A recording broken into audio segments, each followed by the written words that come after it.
तो मन की जो यह आशा तृष्णा है, यह बिन पेंदी के बर्तन जैसी है। जैसे हम एक बिन पेंदी का बर्तन ले लें और उससे सुबह से लेकर रात तक पानी भरते रहें तो कुछ भी नहीं प्राप्त होगा, बर्तन खाली ही रहेगा, क्योंकि पेंदी ही नहीं है, रुके कहाँ। तो वैसे ही यह मन है, यह आशा तृष्णा बिना पेंदी का बर्तन है।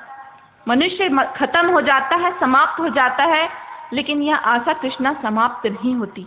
माया मुई न मर मुआ, मरी मरी गया शरीर, आशा तृष्णा ना मुई, कह गए साहेब कबीर।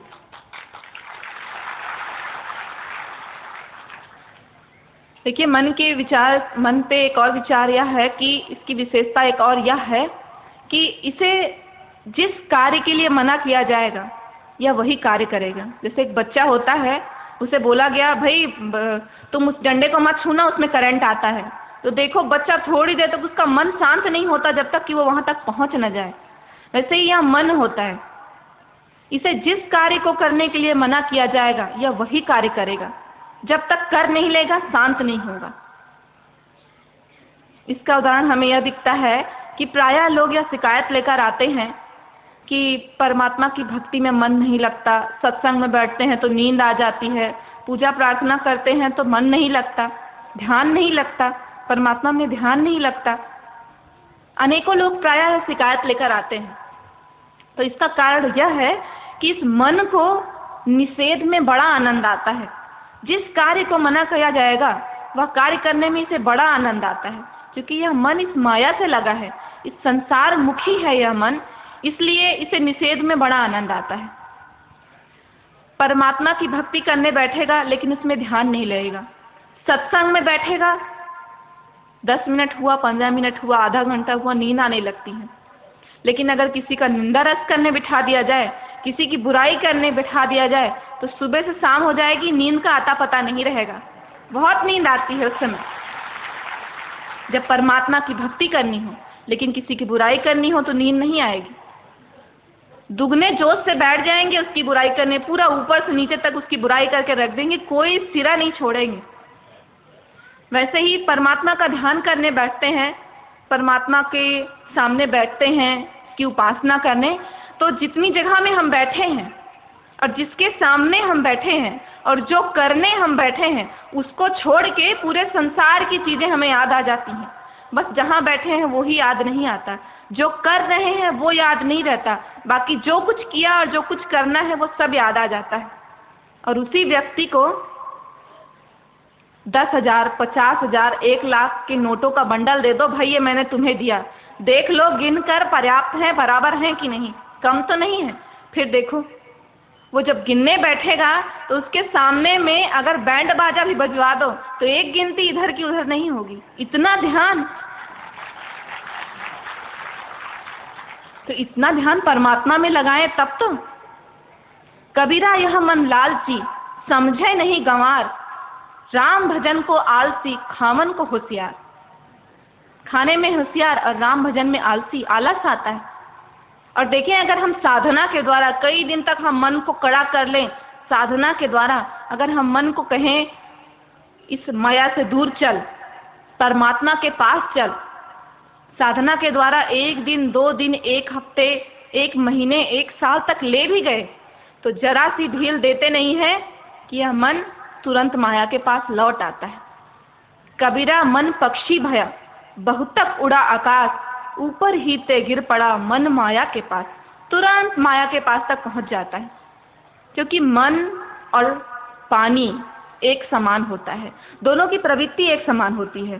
पानी को देखिए, कहीं आप पानी गिरा हो तो नीचे ढाल की तरफ जहां गड्ढा होगा पानी उधर ही चला जाएगा, उस गड्ढे की तरफ चला जाता है, अधोमुखी हो जाता है।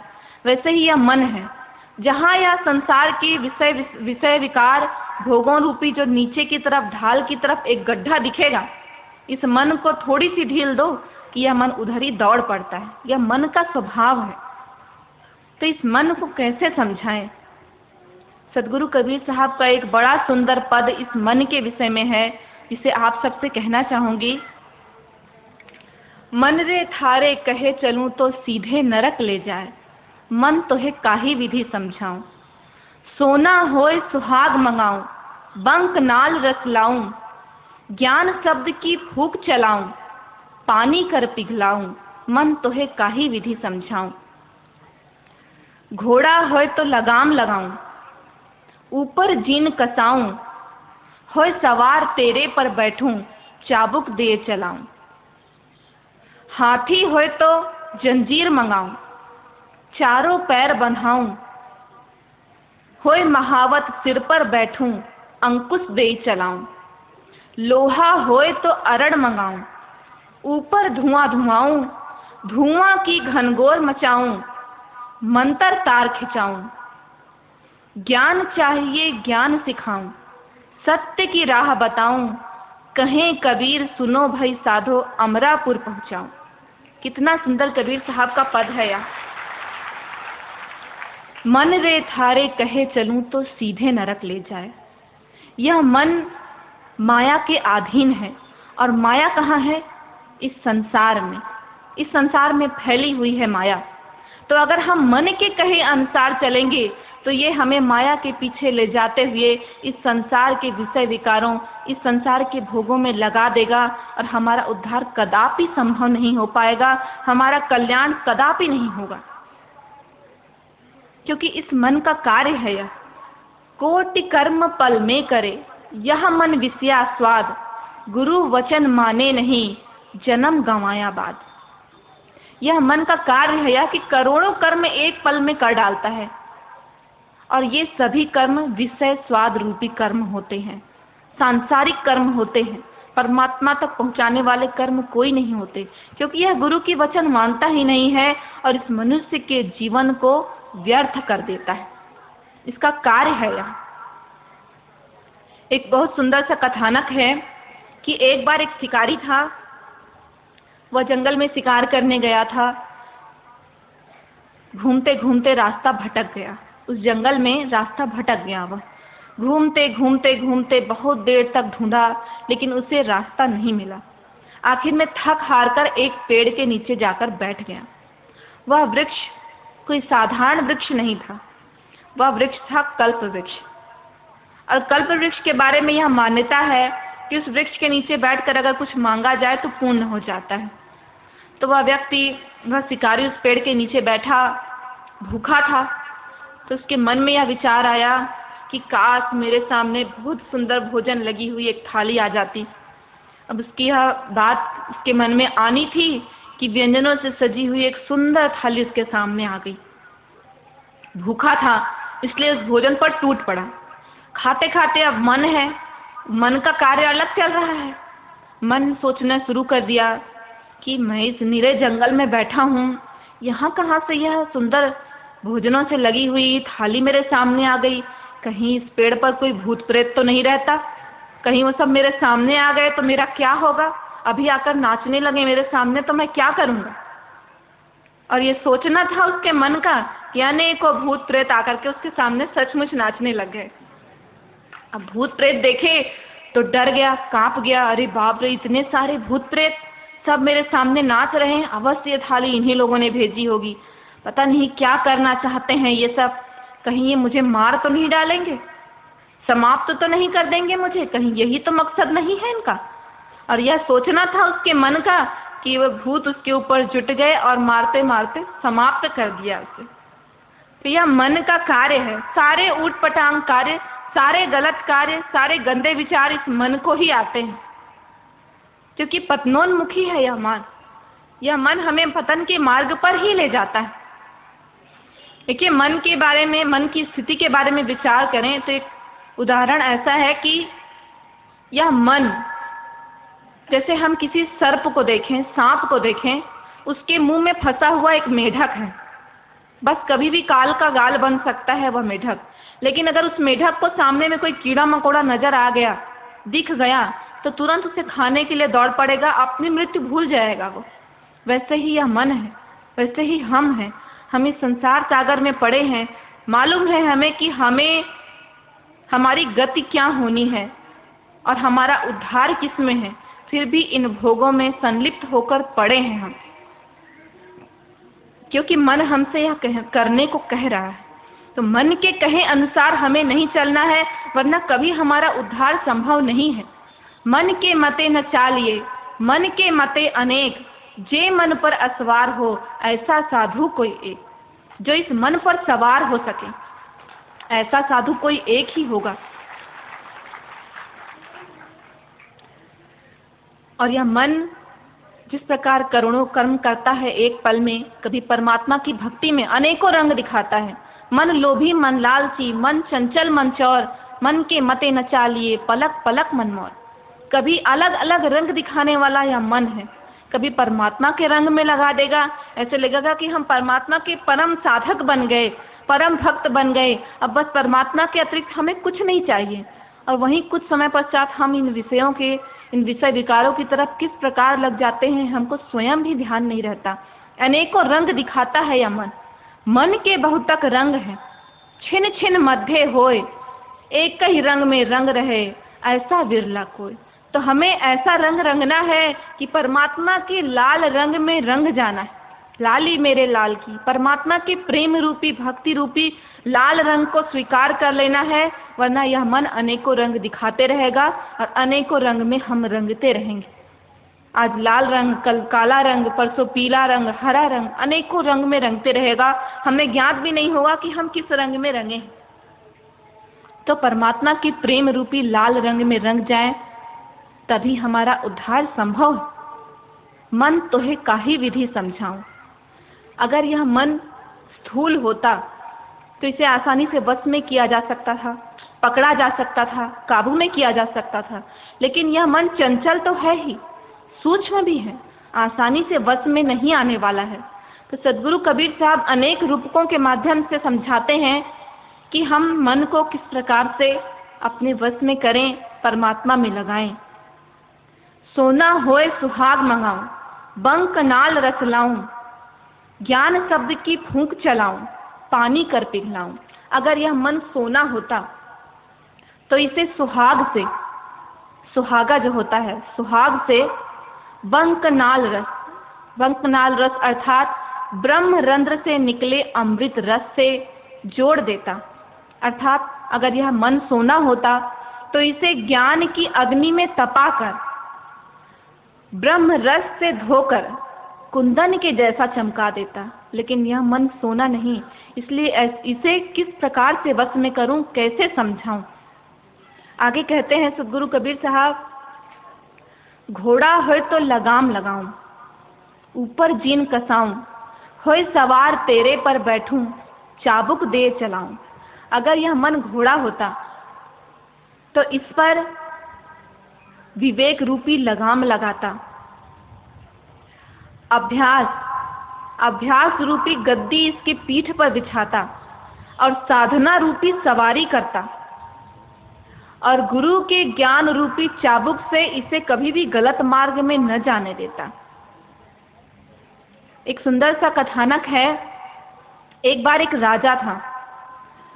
उस राजा के पास एक विचित्र बकरा था, अद्भुत बकरा था। उस बकरे में यह विशेष बात थी कि उस बकरे को दिन भर कितना भी खिलाया जाए, उसकी भूख प्यास शांत ही नहीं होती थी। दिन भर उस बकरे को खिलाया पिलाया जाता था, लेकिन फिर जैसे ही कुछ डाला जाए उसके सामने, वह फिर खाने लग जाता था। उसकी भूख प्यास शांत ही नहीं होती थी। तो राजा के मन में एक विचार आया और राजा ने अपने राज्य में घोषणा करवा दी कि जो भी इस बकरे की भूख प्यास शांत कर देगा, मैं उसे आधा राज्य इनाम में दे दूंगा। लेकिन परीक्षण मैं स्वयं करूंगा कि इस बकरे की भूख शांत हुई है या नहीं। तो अनेकों लोगों ने जब यह सुना तो बोले, वाह, एक बकरे की भूख प्यास शांत करने के बदले हमें आधा राज्य मिलेगा, बढ़िया चीज है, चलो भाई चलते हैं, बड़ा आसान कार्य है। अनेकों लोग पहुंचते और बकरे को ले जाते, दिन भर खिलाते पिलाते, और जब शाम को लेकर आते तो राजा थोड़ी सी हरी घास उस बकरे के सामने डाल देते और वह बकरा उसे खाने लग जाता। लोग हताश निराश लौटने लगे कि राजा कोई पागल थोड़ी है, एक बकरे के पेट भरने के बदले में आधा राज्य दे दे, जरूर ये कोई अद्भुत बकरा है, लगता है स्वर्ग लोक से आया है। तो वापस लौटने लगे लोग। तो उस शहर में, उस राज्य में एक संत रहते थे। जब उन्होंने यह बात सुनी तो वे राजा के पास आए और बोले, महाराज, मैं इसकी भूख प्यास शांत करूंगा। राजा बोले, बहुत लोगों ने कोशिश किया, प्रयास किया, आप भी करके देख लें। तो संत बोले, मैं अवश्य इसकी भूख प्यास शांत कर दूंगा, बिल्कुल शांत हो जाएगा यह बकरा। फिर उसको ले गए बकरे को संत जंगल में, और ले जा करके एक तरफ जहाँ बहुत सारी घास थी हरी हरी, वहाँ छोड़ दिया। हरी हरी घास देखकर बकरे के मुंह में पानी आ गया, दौड़ गया, और जैसे ही खाने को हुआ, घास की तरफ उसने जैसे ही अपना मुंह बढ़ाया, संत जी ने एक मोटा डंडा लिया और उसके मुंह पर एक लगाया। और फिर दिन भर ऐसा ही चलता रहा। जैसे ही वह बकरा उस घास की तरफ मुंह मारता, संत जी एक डंडे से प्रहार करते। धीरे धीरे बकरे के मन में यह बात बैठ गई, घास खाने पर मार पड़ती है। और उसने क्या किया, घास की तरफ देखना भी छोड़ दिया, क्योंकि उसके मन में यह धारणा बैठ गई, घास खाऊंगा तो मार पड़ेगी। तो देखना भी छोड़ दिया। और फिर भूख लगी थी, कमजोर हो गया, लेकिन घास की तरफ देखा नहीं। शाम हुई तो संत जी उसे लेकर राजा के पास आए और बोले, महाराज, अब इस बकरे की भूख प्यास शांत हो गई। तो राजा बोले, मैं परीक्षण करके देखता हूँ इसकी भूख प्यास शांत हुई है या नहीं। और उन्होंने कुछ हरी घास उठाई और इसके सामने डाल दी। बकरे के दिमाग में तो बैठा था, घास खाऊंगा तो मार पड़ेगी। तो उसने घास की तरफ मुंह भी नहीं किया, खाने के लिए मुंह ही नहीं किया उस तरफ। राजा बोले, वाह, बड़ी अच्छी बात है, इसकी भूख प्यास शांत हो गई। और राजा ने उन्हें, जिस प्रकार से उन्होंने कहा था कि मैं आधा राज्य दे दूंगा, उन संत को आधा राज्य प्रदान किया। तो इस कहानी का अर्थ क्या है, इसके मूल में क्या निहित है, इसका क्या तात्पर्य है? यह जो राजा है, यह जीव है, आत्मा है, और जो वो बकरा था राजा का, वह यह इस जीव का मन है। और जो घास है वह यह संसार रूपी विषय विकार है। संत सद्गुरु हैं और डंडा सद्गुरु द्वारा दिया गया ज्ञान है। तो जैसे ही यह मन रूपी बकरा विषय विकार रूपी, संसार में फैले विषय विकार रूपी घास को खाने के लिए मुंह बढ़ाए, सद्गुरु के ज्ञान रूपी डंडे से प्रहार करो, कदापि नहीं जाएगा कहीं भी और सद्गुरु के चरणों में लगा रहेगा।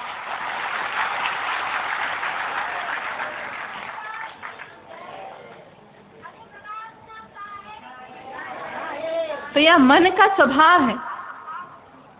इसी प्रकार आगे रूपक देते हुए सद्गुरु कबीर साहब कहते हैं, हाथी होए तो जंजीर गढ़ाऊं, चारों पैर बंधाऊं, होए महावत सिर पर बैठूं, अंकुश दे चलाऊं।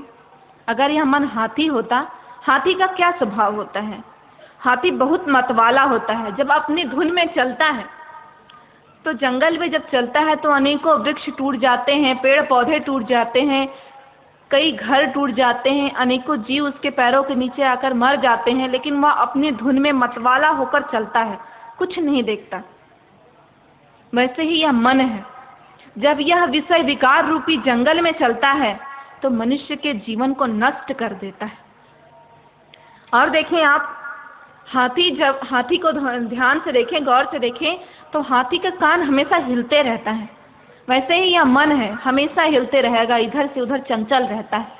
तो अगर यह मन हाथी होता तो जिस प्रकार हाथी के पैरों में जंजीर बंधवा कर महावत उसके सिर पर बैठकर अंकुश दे देकर उसे सही मार्ग पर ले चलता है, जैसे ही वह गलत मार्ग पर चलता है उसे अंकुश से सीधे मार्ग पर लाया जाता है, सही मार्ग पर लाया जाता है। वैसे ही अगर यह मन हाथी होता तो इस पर ज्ञान रूपी जंजीर से इसके चारों पैर बांध देता और विवेक रूपी महावत को सिर पर बिठाकर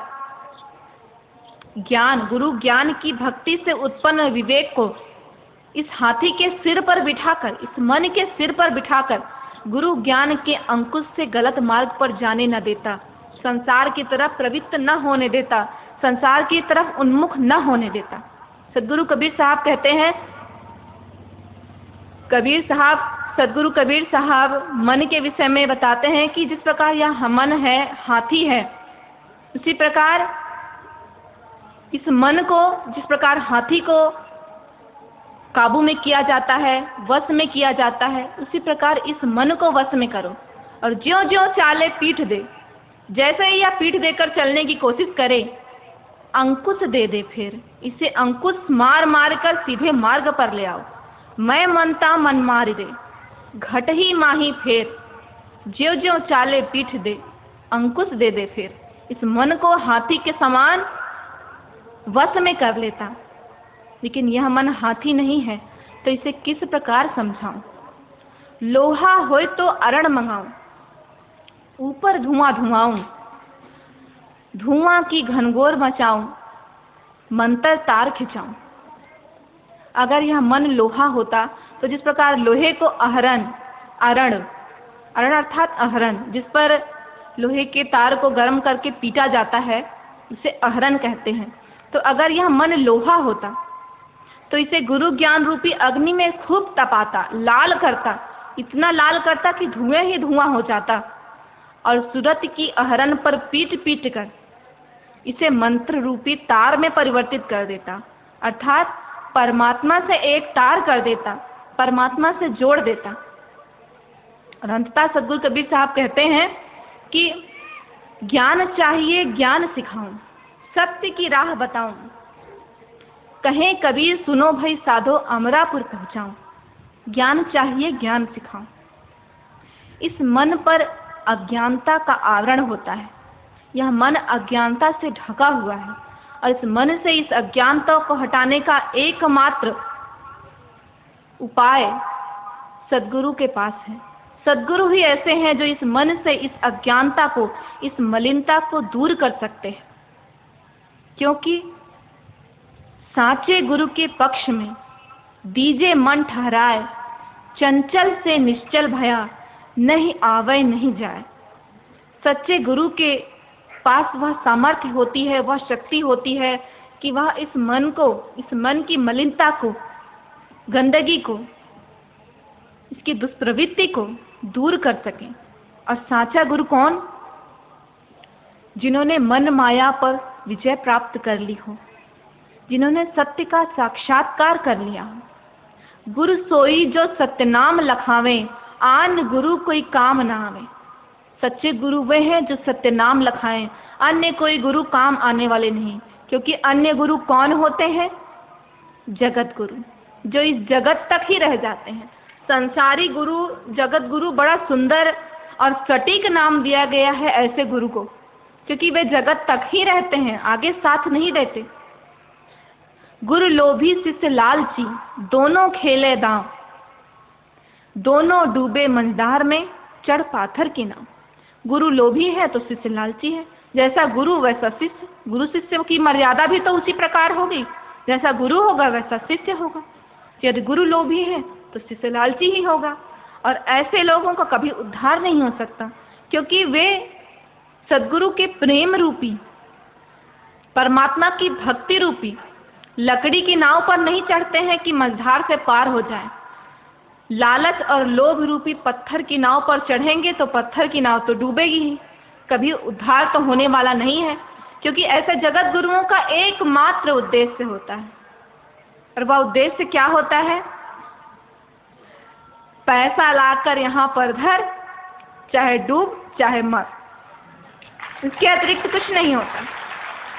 शिष्य के उद्धार से उनका कोई मतलब नहीं होता है, कोई संबंध नहीं होता है। बस एक ही उद्देश्य है, पैसा लाकर यहाँ पर रख दे, बाकी तेरा जो हो तू जान, तेरा काम जाने। पैसा लाकर यहाँ पर धर, चाहे डूब चाहे मर। लोभी गुरु लालची चेला, करे नरक में ठेलम ठेला। और ऐसे लोभी गुरु और ऐसे लालची चेला कहाँ जाएंगे? नरक में जाएंगे। उद्धार तो होने वाला नहीं है, क्योंकि उद्धार करने का सामर्थ्य सिर्फ सदगुरु के पास होता है। और ऐसे सदगुरु कौन है? सदगुरु कबीर साहब। और सदगुरु कबीर साहब परमात्मा को प्राप्त करने के विषय में, मन को निर्मल करने के विषय में क्या कहते हैं? प्रश्न और उत्तर का कितना सुंदर अद्भुत समन्वय है। साहेब कहते हैं, कबीर मन मैंगल हुआ, यामे विषय विकार, यह मन कैसे धोइए, संतो करो विचार। यह मन मतवाला हो गया, इसमें विषय विकार के इतने दाग लगे हैं कि इसे किस प्रकार छुड़ाएं, कैसे धोएं। और इसका उत्तर देते हुए भी सदगुरु कहते हैं, गुरु धोबी शिष्य कापड़ा साबुन सिरजनहार, सुरत शिला पर धोइए निकसय रंग अपार। देखिए, जब हम कपड़ा धोने जाते हैं तो कपड़ा धोने का भी अपना एक तरीका होता है कि सबसे पहले कपड़े का दाग छुड़ाना है तो उसे पानी में अच्छी तरह से डुबो कर रखते हैं। जब तक पानी से उसे भिगोएंगे नहीं, डुबाएंगे नहीं, तब तक अगर उस पर कितना भी साबुन रगड़ते रहो, दाग निकलने वाला नहीं निकलता है दाग, क्योंकि पानी से कपड़े को गीला करना पड़ता है। तो इसी तरह से गुरु के ज्ञान रूपी साबुन को अगर सूखे कपड़े पर, अर्थात बिना भाव के, बिना भक्ति के, बिना प्रेम के मन पर रगड़ोगे, चलाओगे, तो यह ज्ञान सिर्फ बुद्धि तक रह जाएगा, हृदय तक नहीं उतर सकता। तो मन को सर्वप्रथम गुरु के ज्ञान रूपी, गुरु के प्रेम रूपी जल में अच्छी तरह से भीगने दो और फिर उस पर गुरु के ज्ञान रूपी साबुन को लगाओ। देखो मन कितना शुद्ध, कितना निर्मल, कितना चमकदार बन जाएगा कि परमात्मा अपने चरण शरण में ले लेंगे। लेकिन मन को मलिन बनाना हमारा कार्य है और हम इससे निकलना भी नहीं चाहते हैं। इतने दुर्भाग्य की बात है। आप उदाहरण देखो कि अगर कोई एक जीव है, वो कभी गलती से भ्रमवश कुएं में गिर जाए, तो जब तक उसकी जान में जान रहती है, जब तक वह जीवित है, वह उस कुएं से निकलने का प्रयास करते रहता है। लेकिन हम इस संसार रूपी गर्त में, संसार रूपी कुएं में पड़े हैं, विषय विकार के जल में डूब रहे हैं, लेकिन इतने आश्चर्य की बात है कि हम निकलने का प्रयास भी नहीं करते। यह सोचते भी नहीं, यह विचार भी नहीं करते कि हम कौन हैं, कहाँ से आए हैं, क्या है, हमारा उद्धार किस प्रकार होगा।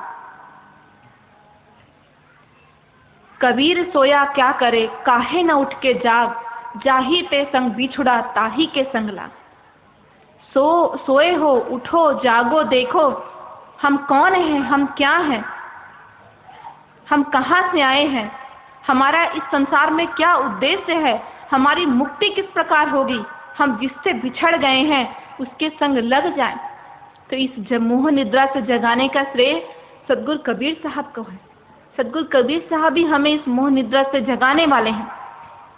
और जगाने के लिए सद्गुरु कबीर साहब एक शब्द में कहते हैं, और उस शब्द के साथ ही मैं अपनी बात समाप्त करूंगी। इस संसार में सार क्या है? पुनः उसी बात पर आए हम। इस संसार में ऐसा सार क्या है कि हम उस परमात्मा को प्राप्त कर लें। एक शब्द में सब कहा, सब ही अर्थ विचार, भजिए नि अक्षर निज नाम को, तजिए विषय विकार।